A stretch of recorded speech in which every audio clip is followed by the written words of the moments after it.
আমাৰ তেল ডিপুত আজি টেংকি অনা হ'ল আৰু টেংকিটো আচলতে কেনেকৈ গাড়ীৰ পৰা নমায় এইটো আগতে দেখাও নাছিলোঁ আজি দেখিলোঁ গাড়ীখনে ব্ৰেক মাৰি মাৰি ইমান ডাঙৰ টেংকিটো লাহে লাহে নমাই আনে কিন্তু আমাৰ মাটিখিনি আচলতে লুজ হৈ আছিলে আৰ্ট ফিলিঙৰ কাৰণে সো আমি কি কৰিলোঁ জেচিবিৰে টেংকিটো লাহেকৈ ঠেলি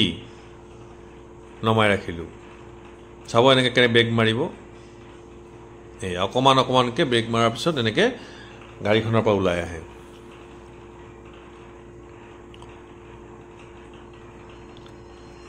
চকাটো মাটিত সোমাই গৈছে ইয়াৰ কাৰণটো হ'ল কি মাটিখিনি লুজ হৈ আছে নতুনকৈ আৰ্ট ফিলিং কৰা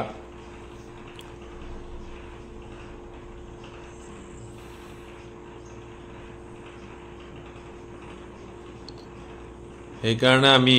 জেচিবি লগাই আচলতে নমাব লগা হ'ল আৰু এনেকৈ জেচিবিৰে ঠেলি টেংকিটো এনেকৈ নমাই ৰখা হ'ল যদি কোনোবাই আচলতে দেখা নাই আগতে আজি হেতু আপোনালোকক দেখুৱাবলৈ চেষ্টা কৰিলোঁ যদি ভিডিঅ'টো ভাল লাগে লাইক এণ্ড শ্বেয়াৰ কৰিব ছাবস্ক্ৰাইব কৰিব ধন্যবাদ